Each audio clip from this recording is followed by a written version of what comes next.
ஆண்டவராகிய ஸ்ரீமன் நாராயணன் அறிந்திருக்கக்கூடிய மலையாளி மோதிரத்திற்கு நீடாஜ் என்று பெயர். பரமர் பரசர் விநாயகர் வைத்து ஏச சொன்ன பாரத கதைக்கு நீடாஜ் என்று பெயர். மகமேற்கிற ஏடாக்கி கடல் நீரை வையாக்கி பரமர் பரசர் விநாயகரை வைத்து ஏச சொன்ன பாரத கதைக்கு நீடாஜ் என்று பெயர். அப்படி 5ஆம் வேதத்தில் அடங்கியது குருநாடு அஸ்தாபுரம் 20 நாடுகளும் இந்திராபுரிய நாங்கள் ஆண்டு பிறகு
ஆதியில்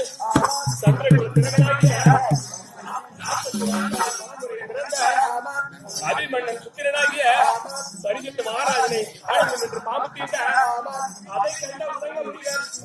வைசம்மான் என்று சொல்ல வைசம்பாயனர் பரிசுத்த மகாராஜனுடைய புதல்வனாகிய ஜனமேஜய மகாராஜன் சொல்ல அந்த நாகத்தை கொல்வதற்காக சர்ப்ப யாகம் செய்ய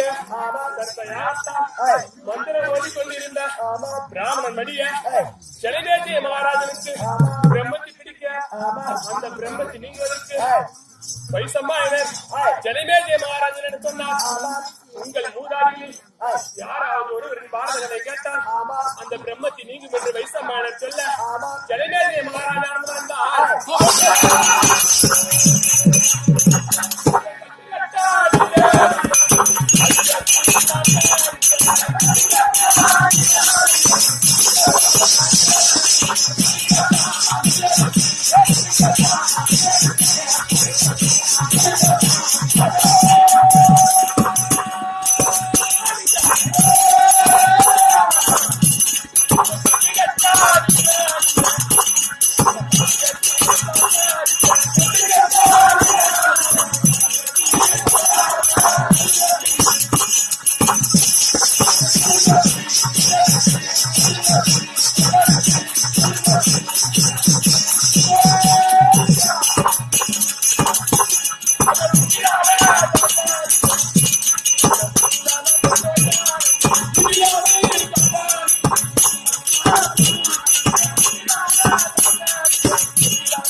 மேல் பிரம்மதேவர் ஆனப்பட்டவர் நாராயணன் என்ற முறையினர் நாராயணன் மச்ச அவதாரம் கொண்டு கேட்கின்ற மீன் என்று சொல்லக்கூடிய மச்ச அவதாரம் கொண்டு கடலிலே குதித்து சோமசூரனோடு சமர் செய்து சோமசூரனை கொன்று வேதத்தை கைப்பற்றி வந்தார்.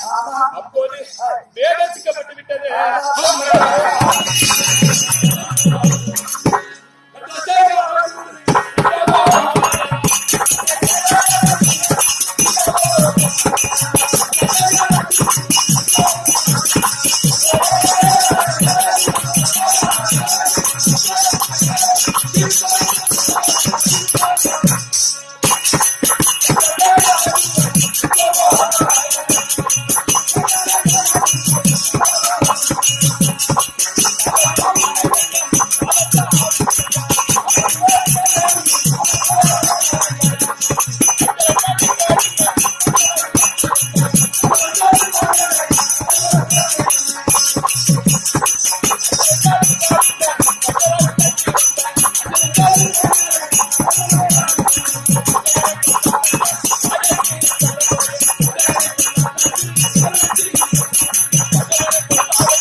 அப்படி சிக்கப்பட்ட வேதத்தை சிரித்து வசிஷ்ட மகன் பராசர முனிவர் என்ன செய்தார் தெரியுமா?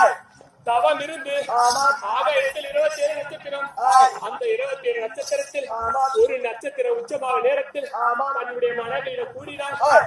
வேதத்தை பிரிக்கக்கூடிய பிள்ளை பேசும் என்று தவம் இருந்து ஞானத்தால் காத்து வர வழியில் வைகை யாரு பெருக்கெடுத்துக் கொண்டு ஓடிக்கொண்டு இருந்தது. அந்த நேரத்தில் இளவயதான மச்சகாந்தி அம்மன் ஓடத்தை செலுத்திக் கொண்டிருந்தார். இளவயதான மச்சகாந்தி அம்மனை பார்த்து பராசர முனிவர் என்ன சொன்னார் தெரியுமா?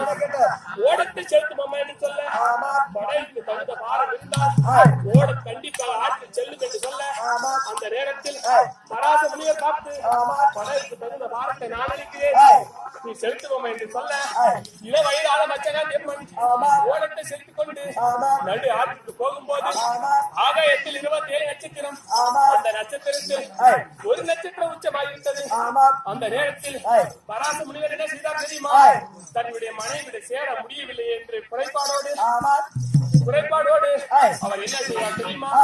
இளவயதான மச்சகாந்தி அம்மனை பருவ பெண்ணாக்கி அவளிடம் சேர தெய்வ பிண்ட இரவு தங்கக்கூடாது என்று பழமொழி கிடைக்கி வேதிவேசன் என்று ஒரு குழந்தை பிறந்தது.